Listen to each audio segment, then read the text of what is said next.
The auction block smelled of wet iron and despair. Sable kept her eyes on the ground because that was the rule. Eyes down, mouth shut, spine straight. The man holding the rope attached to her wrists had told her that much before they dragged her out of the wagon. He had breath like sour grain and a grip that left marks on her upper arms. Lot 14, the auctioneer called out, his voice carrying across the crowd with the bored efficiency of a man selling livestock. Female, 22 summers. No pack affiliation. Adequate health, strong teeth, good for fieldwork or household labor. Adequate health, strong teeth. Like she was a mule. The crowd murmured. Sable could feel their eyes on her, dozens of gazes crawling over her skin like insects. She wore a rough linen shift that hung past her knees, her feet bare against the wooden platform, her dark hair tangled from days in the transport cage. She looked like what she was. Property. Starting bid, 40 silvers, the auctioneer announced. A hand went up somewhere to the left, then another to the right. The numbers climbed in dull, mechanical increments. 45, 50, 55. Each bid landed like a stone in her stomach. She had been sold before, twice. The first time she was 9 years old and too young to understand what was happening. The second time she was 16 and understood perfectly. Neither experience had prepared her for the third, because understanding did not make it easier. It just meant she knew exactly what came next.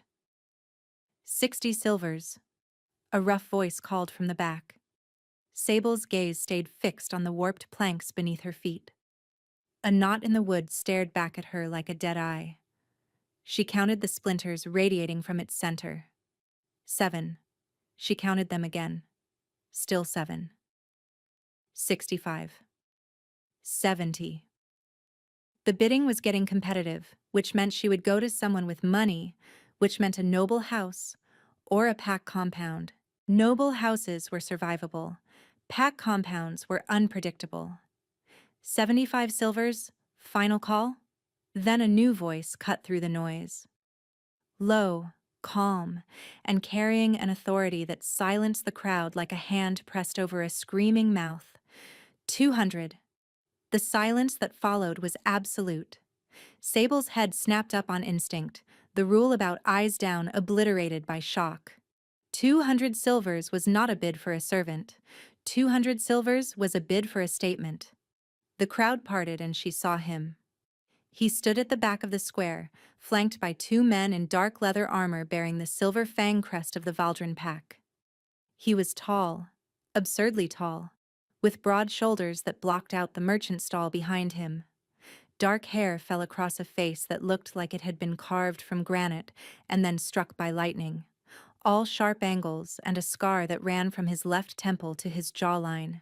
His eyes were the color of forge smoke, pale gray, almost silver, and they were locked onto her with an intensity that made her lungs forget how to work. Sable had never seen him before, but she knew who he was. Everyone knew. The scar, the crest. The way the air in the square seemed to bend around him like even the wind knew better than to touch him without permission. Theron Valdrin, alpha of the Valdrin pack, the Pale Wolf, the man who had united 3 warring territories through a combination of strategy, brute force, and a reputation so terrifying that enemy packs surrendered at the sight of his banner. He was looking at her like she had just set fire to something he owned. "Sold!" the auctioneer stammered, recovering too quickly and slamming his gavel down before anyone could blink. Lot 14, sold to the Valdrin delegation for 200 silvers. The rope around her wrists was passed to one of the armored men, who took it with a grim expression and gestured for her to step down from the platform. Sable's legs moved on their own. Her mind had gone blank, white noise and static, and the unshakable feeling that something monumental had just shifted beneath her feet. As they led her past Theron Valdrin, close enough that she could see the faint lines of exhaustion etched around his eyes, he inhaled sharply through his nose. His entire body went rigid. Those smoke-colored eyes widened, then narrowed, then locked onto her with something that looked dangerously close to recognition. He said nothing, but his jaw clenched so hard she could see the muscle jump beneath the scar, and his hands curled into fists at his sides. Sable was shoved forward before she could process what she had just seen on the face of the most feared alpha in the realm. It looked like panic. The Valdrin compound sat in the throat of a mountain valley, a sprawling complex of stone and timber that looked less like a home and more like a fortress that had swallowed a village. Guard towers rose at each corner. The outer wall was 20 feet of mortared granite. Beyond it, the buildings clustered tight.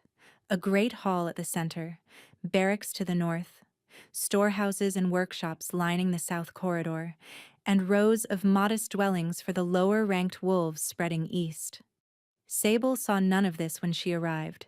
She saw the inside of a storage room. "You sleep here," said Marin, the head of household, a compact woman with iron-gray hair pulled into a knot so tight it seemed to stretch her eyebrows upward into a permanent expression of mild disapproval. She pointed at a narrow cot wedged between shelving units stacked with folded linens. "You eat in the kitchen after the household has been served. You speak when spoken to.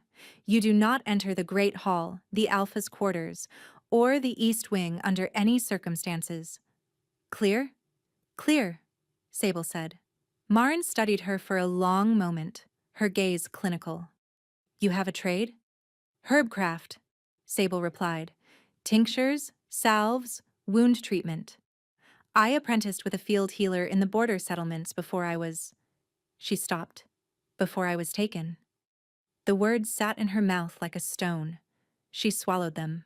"Before," Marin finished for her, not unkindly. "The pack has a healer. Old Brennick. He could use a second pair of hands. I will speak to him in the morning."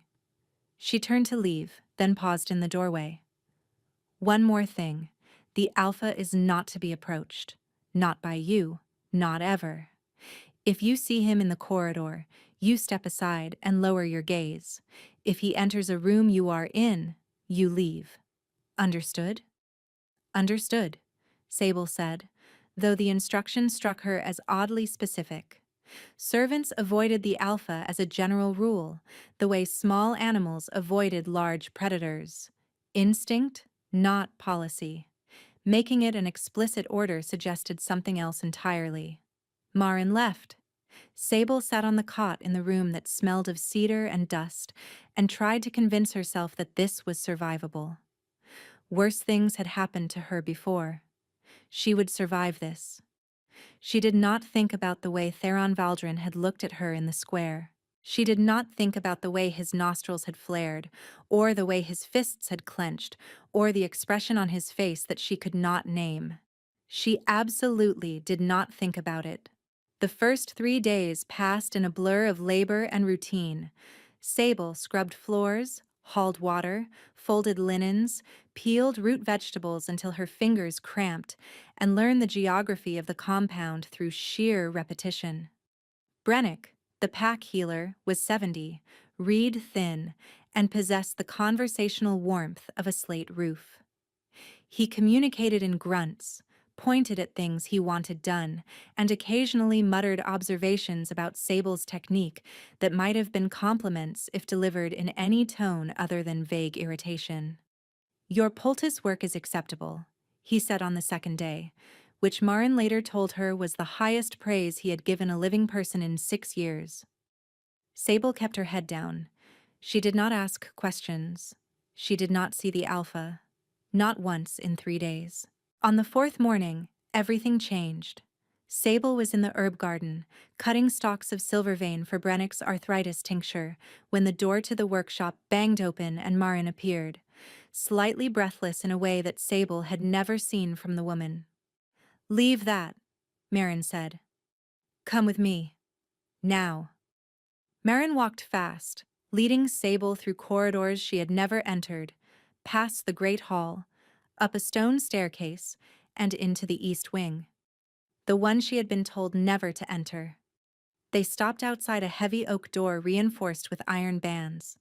2 guards stood on either side, and between them, leaning against the wall with his arms crossed and his expression unreadable, was a man Sable had not met, but had heard about. Deshelle, the Alpha's second, his right hand, his strategist.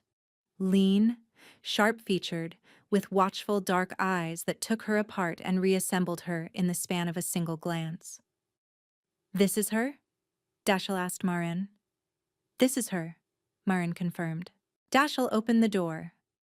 The room beyond was large, well-appointed, and dominated by a desk buried under maps and correspondence. The fire had burned low, casting the space in amber and shadow. And in the chair behind the desk, slumped forward with his head resting on his folded arms, was Theron Valdrin. Asleep. "He collapsed 20 minutes ago," Deshelle said quietly from behind her. "He has not slept in 4 days." Sable turned to look at him. 4 days? Dashel's expression was carved from the same stone as the compound walls. "The Alpha does not sleep. Not properly. Not for more than a handful of minutes before something wakes him. It has been this way for months. But this morning he walked into his study, sat down at his desk, and was unconscious within 10 minutes. He paused. 10 minutes after you began working in the herb garden directly below his window." The implication landed like a fist to the sternum. "You think I did this?" Sable said. "I think you were within proximity and he slept for the first time in 4 days," Dashel replied evenly. "I think that is not a coincidence." Sable looked back at the sleeping Alpha. His face, stripped of its waking severity, looked younger than she had expected. The scar was still brutal, but the hard line of his mouth had softened, and the tension that lived permanently in his jaw had released. He looked human, vulnerable, exhausted in a way that went deeper than missed sleep. "What do you want me to do?" Sable asked. "Stay," Dashel said. "Sit in that chair by the wall and do not move until he wakes. When he wakes, you say nothing about this to anyone, and tonight, you will be moved to a room adjacent to the Alpha's chambers." "This is not a request," Dashel added when she opened her mouth. His voice was quiet, but the steel beneath it was unmistakable. "This is an order from the Alpha's second, acting in the interest of the Alpha's survival." Sable sat. She watched the most dangerous man she had ever encountered sleep like a child at his desk, and felt the first cold tendril of a fear she could not name wrap itself around the base of her spine. Not fear of him. Fear of whatever was about to happen to her life. Theron Valdrin slept for 3 hours. When he woke, his pale gray eyes found her immediately, like he had known exactly where she was even unconscious. He stared at her for 5 full seconds without speaking. Then he looked at Deshelle, who stood by the door. "Get her out," the Alpha said, his voice raw and rough with sleep. Sable was escorted from the room before she could draw another breath. But that night, just as Deshelle had promised, her cot was moved from the storage room to a small chamber separated from the Alpha's quarters by a single wall. And through that wall, for the first time in months, she heard the sound of a man sleeping through the night. Sable did not sleep well that first night in her new room. The wall between her chamber and the Alpha's quarters was thick stone, but she could still sense him on the other side. Not words, not sounds exactly, just the quality of silence, the deep, heavy stillness of a body that had finally surrendered to rest. She lay awake staring at the ceiling, her mind churning.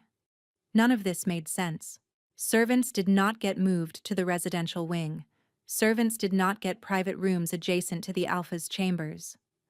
Servants did not get studied by the Alpha's second like a specimen under glass. By morning, she had slept perhaps 2 hours. Marin arrived with a breakfast tray and an expression that suggested she had opinions about this entire arrangement.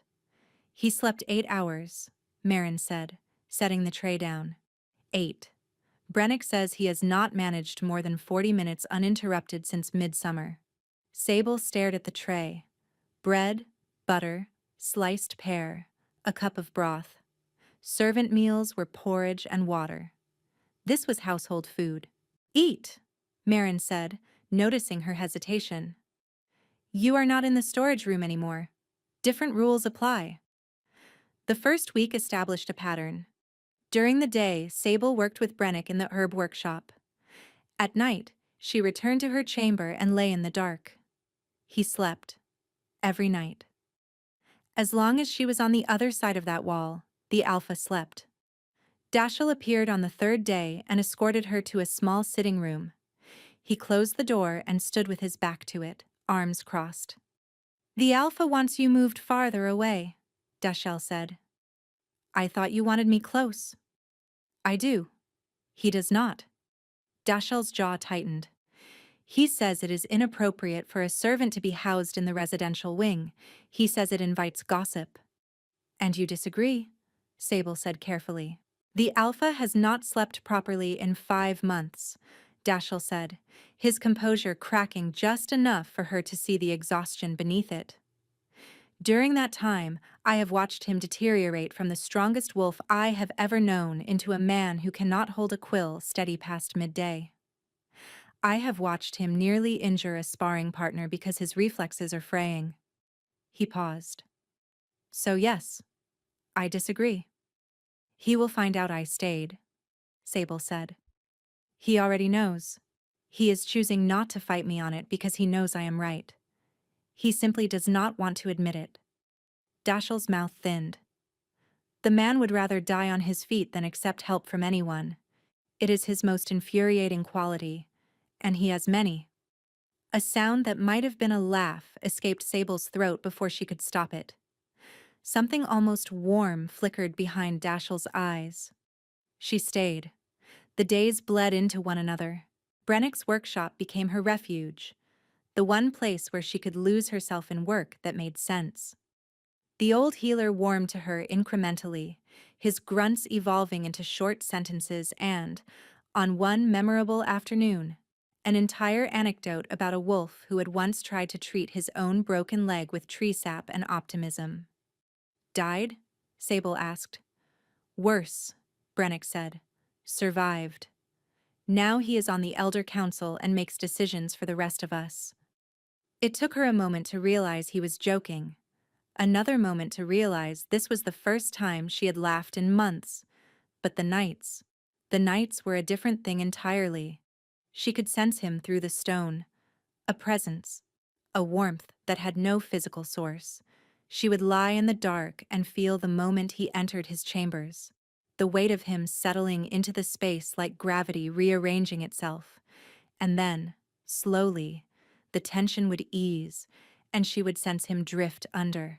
It was intimate in a way that made her deeply uncomfortable, this invisible thread of awareness connecting them through stone and silence. His deep sleep was obvious to her. His restless nights registered too. And the exact moment he woke each morning announced itself, because something in her own body shifted, a tightening, as though part of her had been resting alongside him and was now being pulled back. She told herself it was proximity. She told herself a dozen rational explanations and believed none of them. On the 9th night, someone knocked on her door after midnight. Sable opened it to find Dashiell, and behind him, 2 guards carrying a man between them. Theron was conscious but barely. His face was ashen, his eyes glassy, and he was clutching his left side where a dark stain had spread across his shirt. Border skirmish, Dashiell said, his voice tight with controlled urgency. Brennick is treating the others. The Alpha refuses to let anyone else touch him. So you brought him to the servant herbalist, Sable said flatly. I brought him to the only person in this compound he has slept near in months, Dashiell corrected. He trusts your scent, even if he will not admit it. He might let you close enough to treat the wound. They laid Theron on her cot.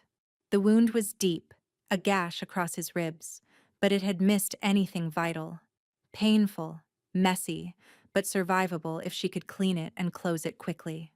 I need hot water, Needle and thread from Brennick's kit, yarrow paste and clean linen, she said to Dashiell without looking up. Now. Sable knelt beside the cot and examined the wound. His eyes were open, unfocused, staring at the ceiling.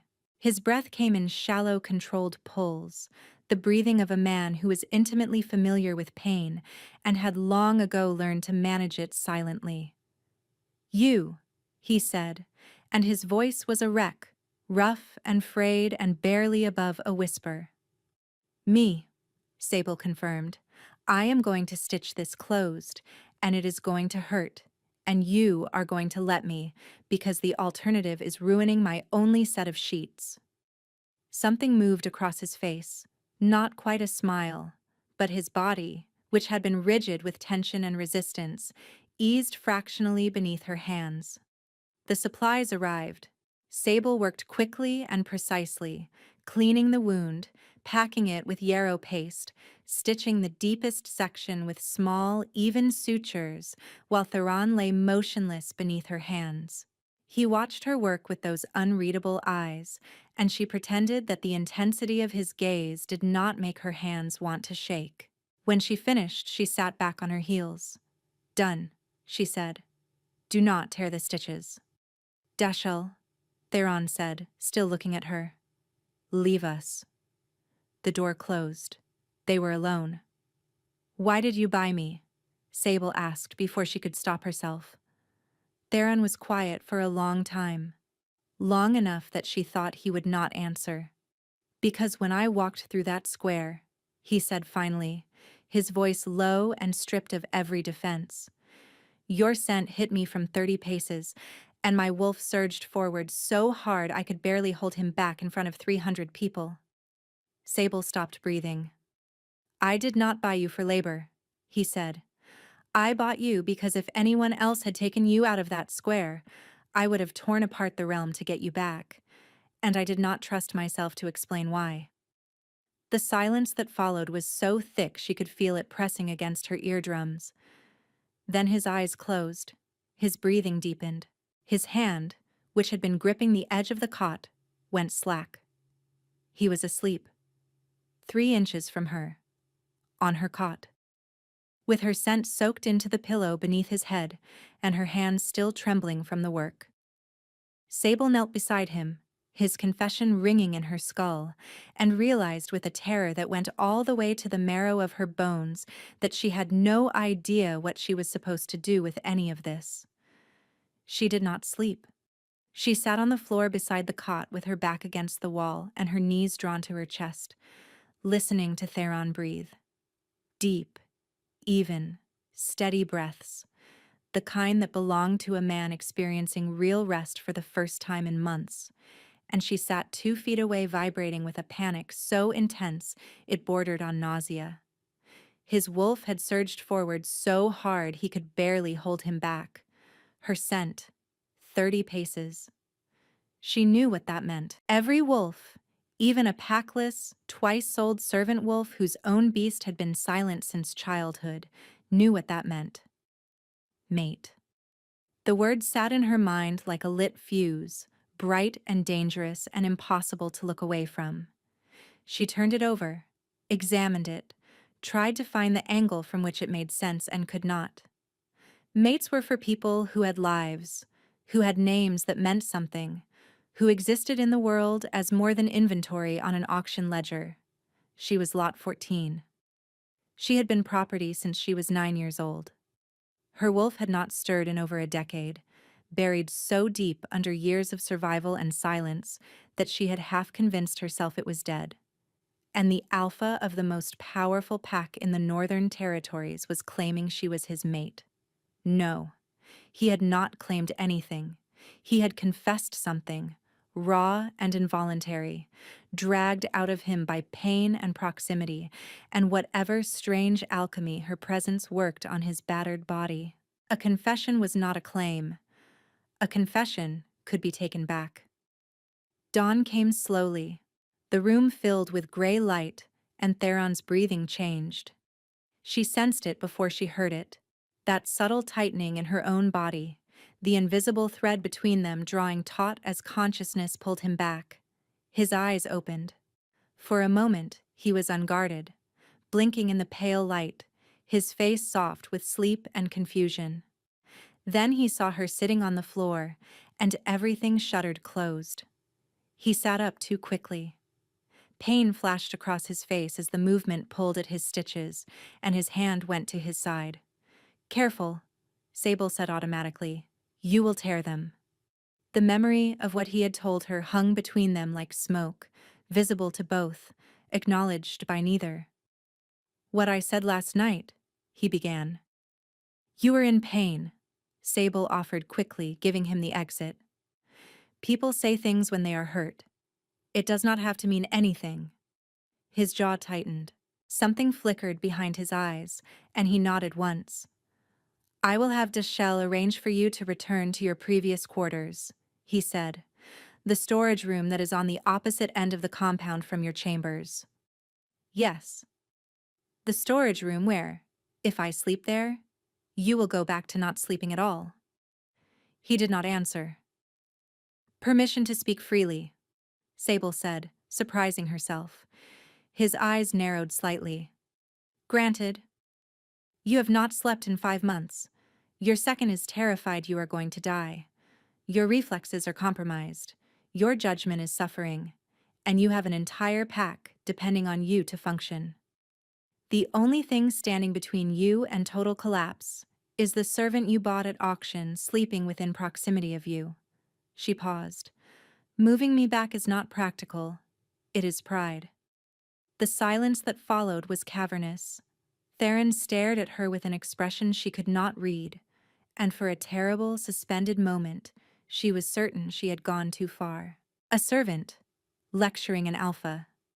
In some packs, that was enough to earn a beating. "You are either very brave or very stupid," he said finally. "I have been told it is difficult to distinguish between the two," Sable replied, her heart hammering. Something shifted in his face. Not a smile, not exactly, but a loosening, a release of pressure, like a valve being turned on a pipe that had been building toward rupture. "You stay in the room adjacent to mine," he said. "But you do not speak of this arrangement to anyone."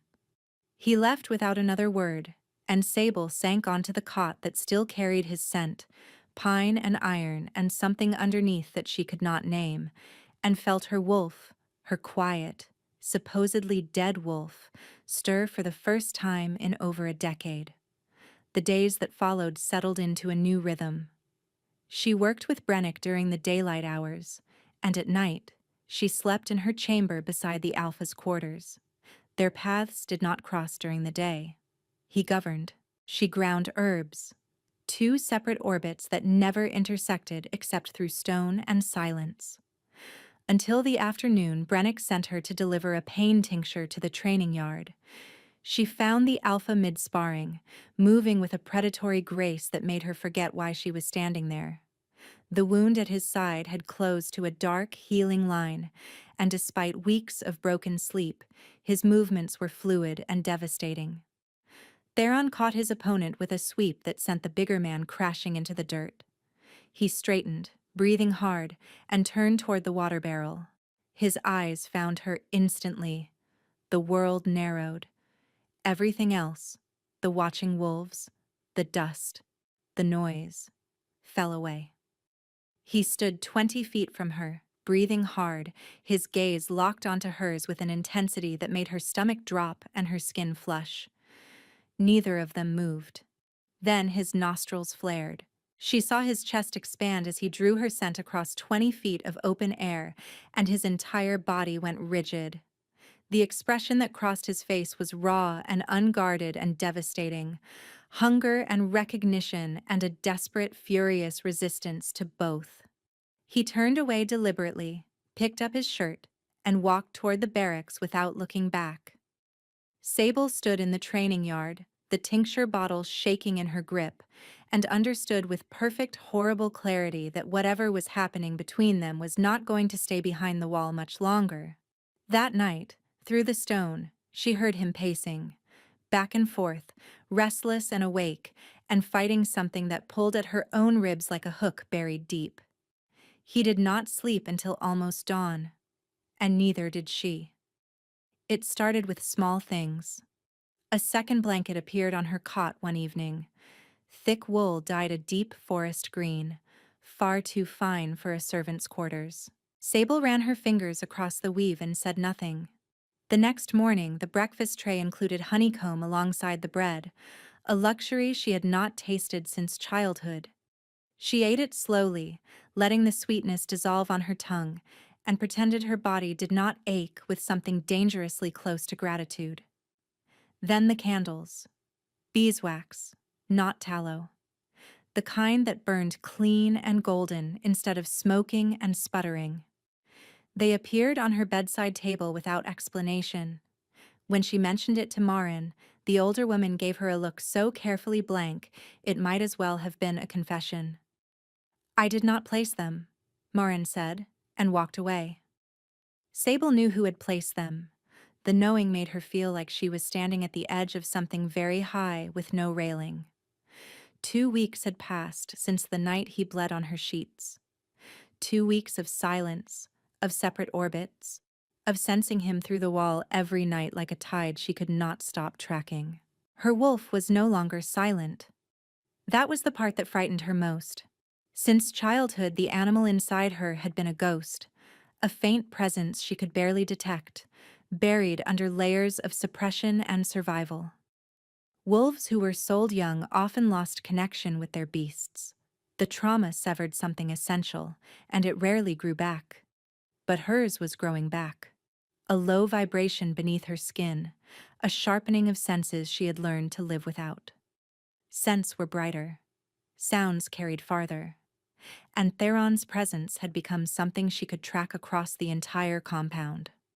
When he entered the great hall 3 corridors away, she sensed it. When his mood shifted, something inside her answered. Brennick noticed. One afternoon, while Sable was grinding comfrey root with more force than necessary, he set down his mortar and fixed her with a look that could have pinned a moth to a board. "Your wolf is waking," he said. Sable's hand stilled. "I do not know what you mean." "You ground that root into powder 4 minutes ago. You have been pulverizing dust for the last 2. Your hands are shaking, your pupils are dilated, and you have checked the door 3 times since I sat down." He folded his arms. "Whose scent are you tracking?" She set the pestle down carefully. "It does not matter." "It matters a great deal if the wolf waking inside you is responding to a bond," Brennick said, his voice grave. "When a wolf who cannot sleep finds rest only in the presence of one specific person, it is not herbcraft. It is not coincidence. It is recognition." Sable's throat tightened. "He has not claimed me." "No, he would not. Not while you are bound to his household as property. The man has enough honor for that at least." Something flickered behind Brennick's eyes, something almost like respect. "But honor will not stop what is building between you. It will only delay it until the pressure becomes unbearable." That evening, Sable returned to her chamber and found the door to the Alpha's quarters standing open. In 2 weeks, that door had never been open. The inside of his rooms was unknown to her. Now there was a rectangle of warm amber light spilling across the stone corridor, and through it, she could see the edge of a heavy oak desk and the corner of a map pinned to the wall. She should have walked into her own room and closed the door. Instead, she stepped into the doorway. Theron stood by the window, his back to her, his hands braced against the stone sill like he was holding himself upright through force of will. The firelight caught the scar on his temple, turning it to a line of liquid gold. "You left your door open," Sable said. He did not turn around. "I know." "Why?" "Because I am tired of pretending I do not know you are on the other side of that wall," he said, his voice low and rough, and stripped of every pretense. "Because I can sense you there every night, and it is driving me slowly and completely insane." "You can sense me?" He turned then, and the look on his face nearly undid her. "Raw. open, a fortress with its gates torn off the hinges. Every breath, he said, every shift, every heartbeat. I know when you fall asleep. I know when you wake. I know when you dream because your breathing changes, and my wolf. He stopped, his jaw clenching shut. Sable stepped into the room. One step, then another. She stopped 3 feet from him, close enough to see the rapid pulse in his throat, close enough to smell him properly for the first time, pine and iron and the clean, sharp scent of winter air, and beneath it something warm that made her wolf surge forward with a yearning so fierce it buckled her knees. Sable, he said, and her name in his mouth sounded like something sacred and something broken all at once. I know what this is, she whispered. I have known since the auction. Pain moved across his face. Then you know why it cannot happen. Because I am your property, she said, and the word tasted like ash. Because you did not choose this, he corrected, his voice cracking at the edges. You were sold to me. You were dragged to my compound in ropes. Whatever this bond is, whatever my wolf recognizes in you, it does not erase the fact that you are here because I bought you, not because you wanted to be. The truth of it settled over her like cold water. He was right. She hated that he was right. I am going to do something, he said, and you are going to be angry with me. He reached into the desk drawer and withdrew a folded piece of parchment. He held it out to her. It was a writ of release. Her name, her description, the seal of the Valdrin Pack, and beneath it, in Theron's sharp, angular handwriting, the words, "Released from all bonds of service, free to leave the Valdrin territory at her discretion, effective immediately." The paper shook in her hands. "You are free," Theron said quietly. "You can leave tonight if you wish. Dashiell will provide an escort, supplies, silver enough to establish yourself wherever you choose." He swallowed. "You owe me nothing. You owe this pack nothing." Sable stared at the document. The letters blurred as her eyes filled. Freedom. Not since childhood had she been free. 13 years of ropes and auction blocks, and the man who owned her was handing her the key to the cage and telling her to fly. And the cruelest part, the part that made her want to scream, was that he was doing it because he loved her, because his wolf had chosen her, and he would rather lose her than keep her in chains. She looked up at him. Tears streaked her face. His expression was carefully controlled, but she could see the devastation beneath it, the hairline fractures spreading through the stone. "And if I stay?" she whispered. His composure cracked. Just for a moment, a flash of desperate, agonized hope that he buried almost instantly. "Then you stay as a free woman," he said. "Not as my servant, not as my anything. You stay because you choose to, or you do not stay at all." Sable folded the writ of release carefully and pressed it against her heart. "I need time," she said, "to think." He nodded once and turned back to the window. She left his chambers with the paper clutched to her and her wolf keening inside her, and she did not know whether the sound was grief or joy. She could not think. That was the problem. Every rational thought she tried to assemble collapsed under the weight of the pull toward a man she had known for 3 weeks and understood with a depth that defied logic. Sable sat on her cot with the writ of release spread across her knees and tried to make a decision. She was free. For the first time since childhood, no one owned her. She could walk out the gate, take the silver Theron had offered, and disappear into whatever life she chose. She could go south, to the coastal settlements where packless wolves found work on the docks and in the fisheries. She could go east, to the independent territories where no alpha held sway. She could go anywhere, be anything. The thought made her feel like she was being hollowed out with a spoon. She went to Brennick at dawn. The old healer was already in his workshop, measuring dried foxglove into glass vials with the precision of a man performing surgery. He did not look up when she entered. "He freed you," Brennick said. "How did you know?" Because it is what he would do. The man fights wars for strangers and frees the woman his wolf chose as mate, rather than let her remain in a cage. He is nobility distilled to its most impractical form. Sable sank into the stool across from him. I do not know what to do. Yes, you do. You are simply afraid to do it. I have been property since I was a child, Sable said, and her voice cracked in a way she had not allowed it to in years. I do not know how to want things for myself. I do not know how to choose. Every choice has been made for me. Every meal, every bed, every master. And now someone hands me freedom and a bond in the same breath and asks me to decide. And I do not have the machinery for it. The machinery was never built. Brennick stood, crossed to the shelf behind his workbench, and pulled down a clay pot. He set it in front of her. Silver vein, he said. You have been cutting it for me every morning since you arrived. Do you know why I let you?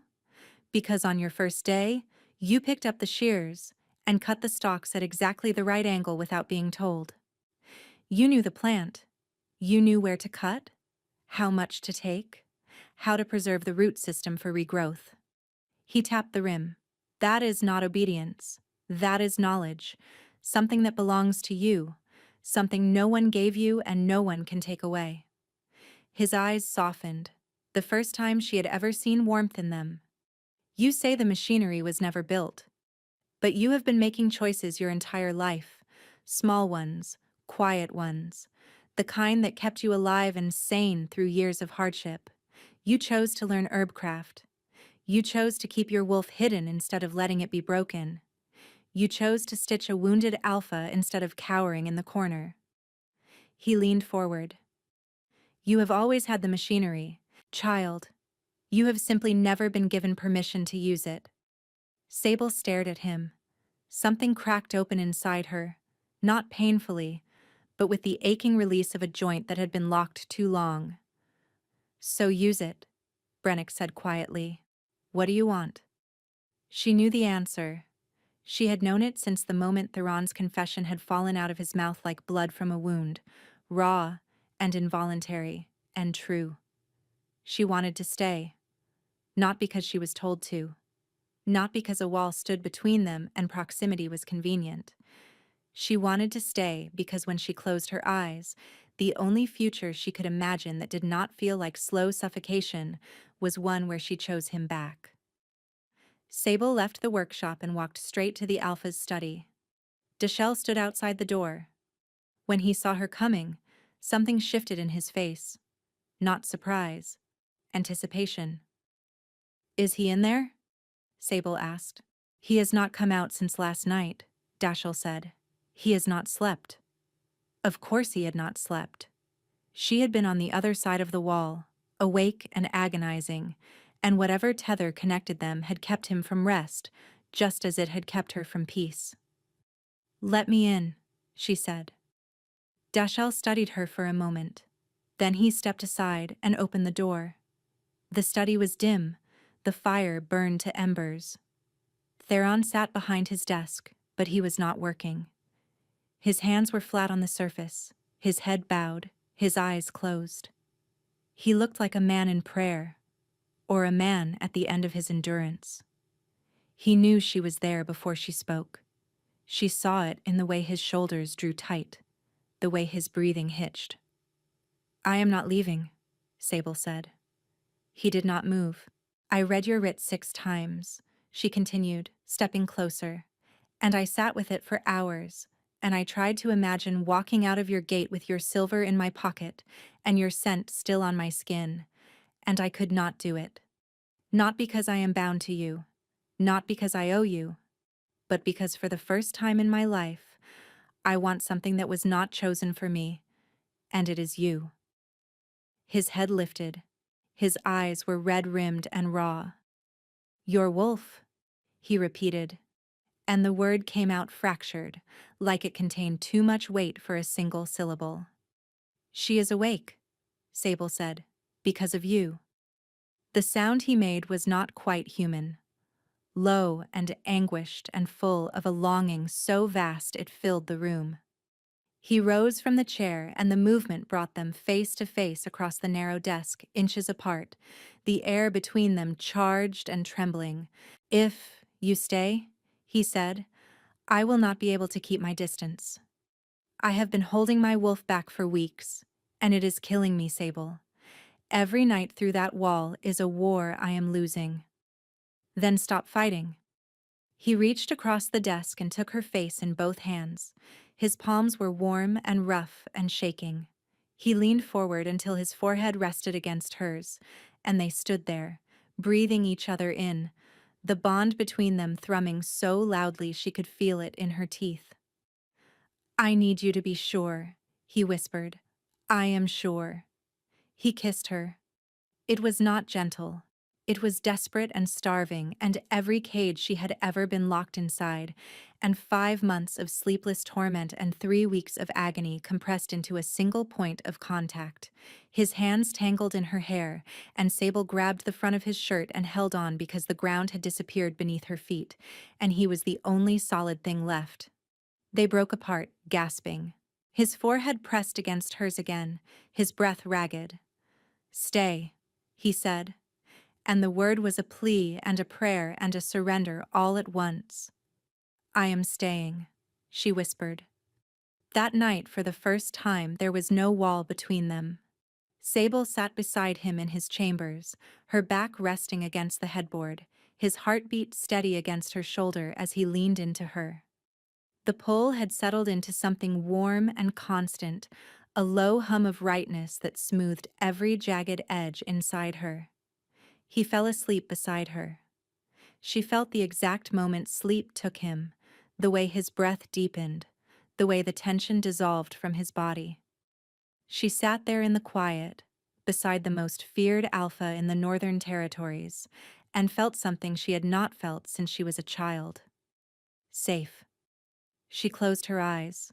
Sleep pulled her under, and she woke somewhere that was not his chambers. The ground was wrong. It yielded beneath her bare feet like wet clay, soft and giving in a way that made her stomach turn. The air was thick with the smell of char and copper, and above her, the sky was a flat, featureless gray that pressed down like a ceiling made of ash. Sable turned in a slow circle. The landscape stretched in every direction without variation, a vast, colorless plain broken only by shapes she could not quite resolve in the distance. Dark shapes, still shapes, the kind of stillness that belonged to things that had stopped being alive a long time ago. "Theron," she called. Her voice came out thin, swallowed by the dead air. She found him 50 paces ahead, standing motionless. He was different here. The commanding presence, the physical authority that made rooms rearrange themselves around him, was gone. What stood before her was a man stripped to his most fundamental wound, shoulders bowed, hands hanging loose at his sides. "What is this place?" she whispered. "The field," he said. His voice was scraped clean of everything. "It is always the field." She followed his gaze, and her breath died in her throat. Bodies, hundreds of them, stretching to the horizon in every direction. Wolves and humans lying motionless in the mud. The silence was the worst part. The absolute suffocating absence of sound in a place that should have been full of life. "Every night," Theron said. "They are here. Every night they ask me the same question." As if summoned by his words, the bodies began to move. Not rising, not standing, but turning. Heads shifting in the mud, eyes finding him, mouths opening in unison. "Was it worth it?" they asked, and the chorus of voices was a single devastating whisper that came from everywhere and nowhere. Sable grabbed Theron's hand and squeezed. His grip was limp, passive, the grip of a man who had stopped resisting a long time ago. "This is the curse," she said. Not a question. "Neveska," he said. "The bloodseer of the Ashbourne settlement. She laid it as she died. Every night the dead call me back. Every night I answer. You do not have to answer, Sable said fiercely. They died because of my orders, he replied, and the flatness in his voice was more frightening than any emotion would have been. Every one of them. The soldiers I sent, the civilians caught between, the wolves who fought because they had no choice. His gaze swept the field. I gave the order. They paid for it. The bodies whispered again. Was it worth it? Something cold slithered through the ground beneath her feet, climbing her ankles like vines, pulling at her. The curse recognized her. Already it was trying to root her here too. She wrenched her feet free. Theron, we need to leave. Now.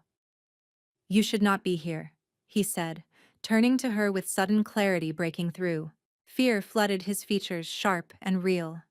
Sable, you have to go. This place takes hold. If you stay too long, then we both leave. Together. Right now.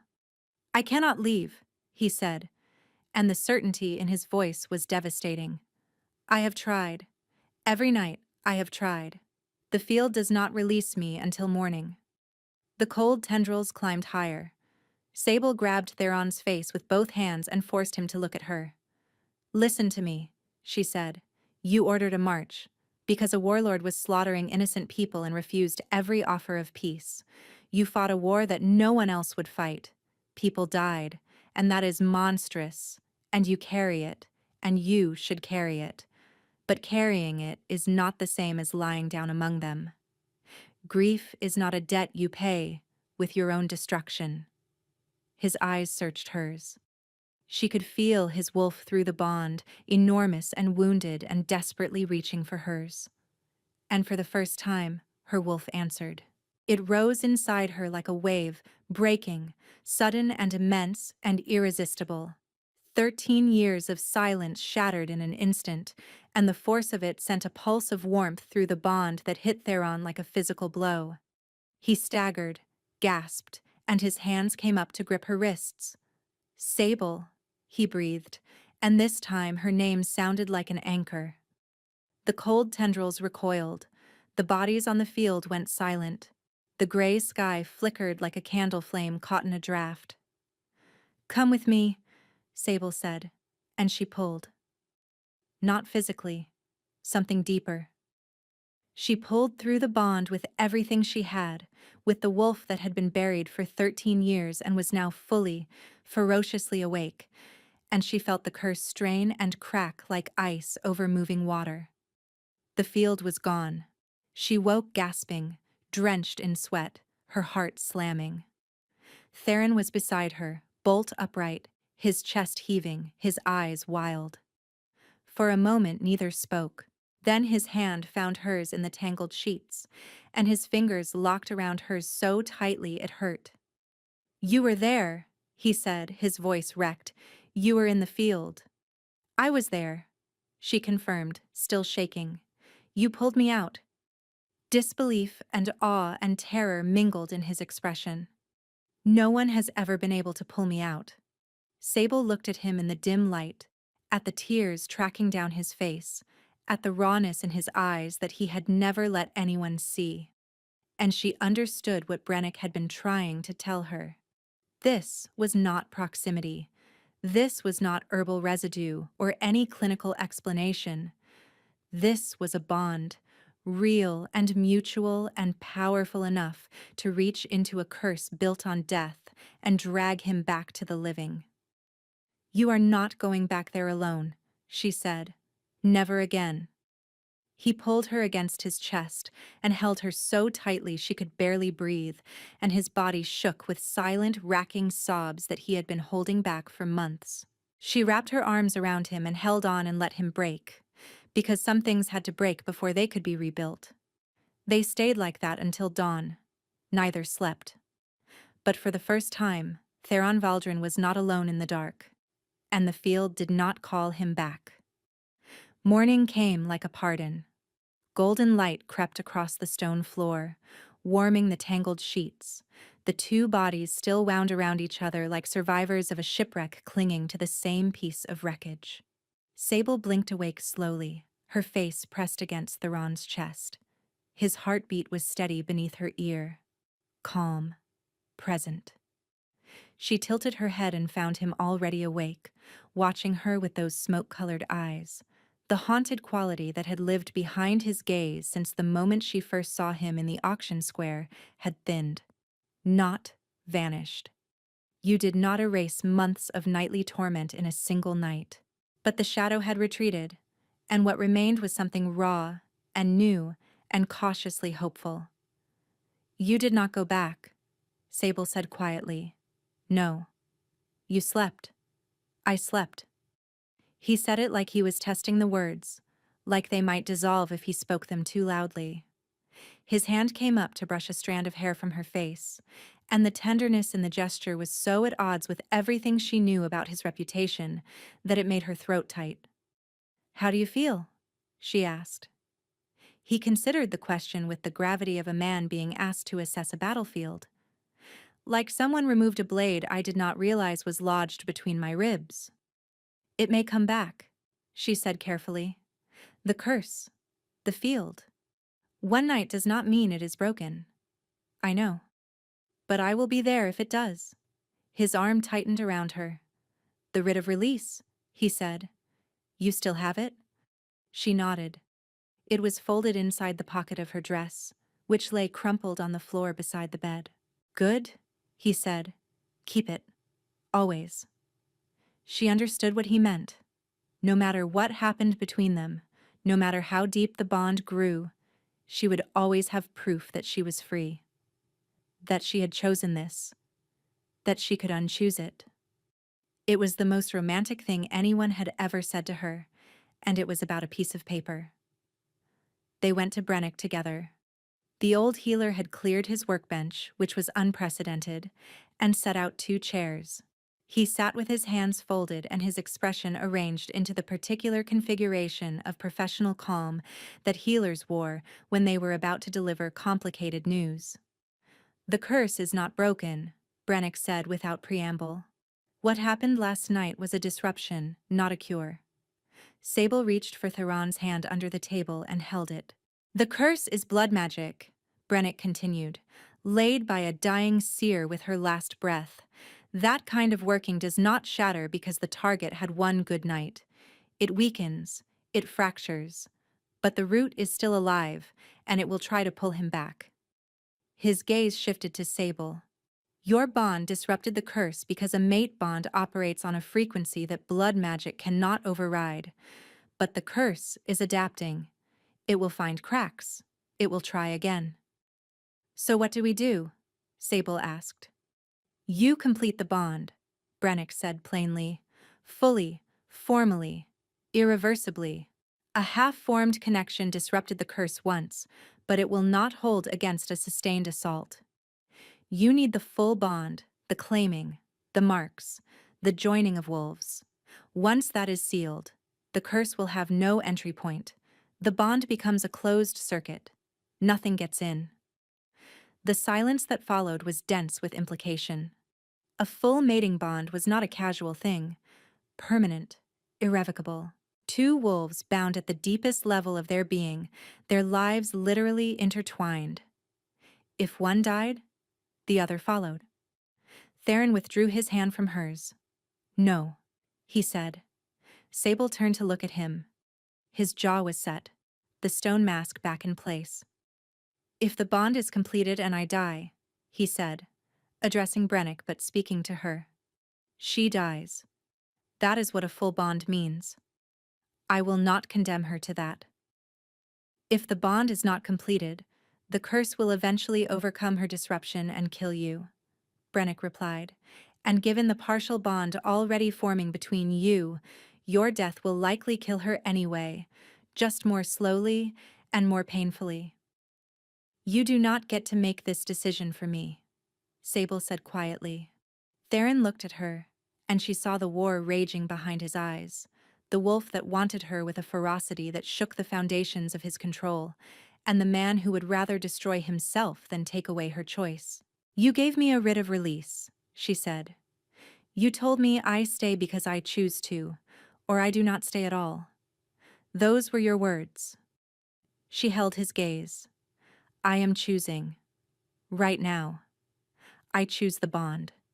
I choose you. And if you refuse because you think you are protecting me, then you are doing exactly what every master before you did. You are deciding what is best for me without asking. The blow landed. She saw it hit. Saw the flinch. Saw the crack split through the granite. She is right, Brennick said mildly. Theron stared at her for a long, suspended moment. Then something broke behind his eyes, not painfully, but like dawn breaking, slow and inevitable and full of light. You are terrifying, he said softly. You are stubborn, she replied. He leaned forward, took her face in his hands, and kissed her forehead with a gentleness that made her eyes burn. Then we do this together, he whispered against her skin. The claiming ceremony was held that evening in the Great Hall, witnessed by Dashiell, Brennick, Maren, and the Elder Council. There were no flowers, no music, no borrowed finery. Sable wore her gray servant's dress because she wanted to remember where she had come from when she stood beside the man she had chosen. Theron marked her first. He pressed his lips to the curve of her neck, and the bond mark burned into place like a seal being set into warm wax. She felt the bond lock into place, golden and immense and permanent, flooding her with warmth and light, and the overwhelming, unmistakable presence of his wolf joining hers. She marked him back, her lips against his throat, her wolf surging forward to meet his, and the sound he made was not pain. Release. 5 months of curse and isolation and slow deterioration ended in the space between one heartbeat and the next, the bond sealed, the circuit closed. And somewhere in the dark, on a colorless plain that existed between sleep and death, the field went silent. The curse did not die quietly. For weeks after the claiming, Theron still dreamed of the field. He would wake in the small hours, rigid and breathing hard, the echo of whispered accusations fading in his ears. But he woke in Sable's arms, and her wolf was there to meet his, steady and fierce and impossibly bright, and the dreams retreated a little further each time. By the second month, the dreams came only once a week. By the third, they were fragments, gray wisps without form or voice that dissolved before dawn. Sable continued working in the herb workshop. Brennick refused to let her stop, and she refused to let him dismiss her, and their mutual stubbornness became the most stable relationship in the compound. She expanded his stores, reorganized his filing system for the first time in 40 years, and taught his new apprentice the correct angle for cutting silver vein so the root system survived. The pack adjusted. Slowly, imperfectly, with the particular friction that accompanied anything unprecedented. A former servant as the alpha's mate. Whispers followed her through corridors, some admiring, some resentful, all curious. They will adjust, Theron told her one evening, pulling her close in the privacy of their chambers. And if they do not? Then they can take it up with their alpha, he said, who happens to be unreasonably devoted to his mate. Months passed. The compound softened around her. Maren brought her tea in the mornings without being asked. Dashiell started knocking before entering rooms she occupied, a courtesy he extended to no one else. And one afternoon, as she crossed the courtyard with an armful of dried chamomile, a young wolf she did not recognize stopped her and asked, shyly, if the alpha's mate might teach her how to make a healing salve. Sable looked at the girl, at her nervous hands and her hopeful expression, and felt something unlock inside her that had been sealed shut since she was a child. Of course, she said. Come with me. That night, Sable woke to stillness. No dreams, no field, no whispers. Just the warmth of Theron beside her, his arm draped across her waist, his breathing deep and even and peaceful. She lay there in the dark and listened to him sleep, the most feared alpha in the Northern Territories, undone by a woman who had been Lot 14, reduced to a price tag and a description on an auction block. Strong teeth, adequate health, good for household labor. She pressed her palm against his chest and felt his heartbeat, steady and sure, and smiled. She was none of those things. She was none of the things they had ever called her. She was his, and he was hers, and they were free.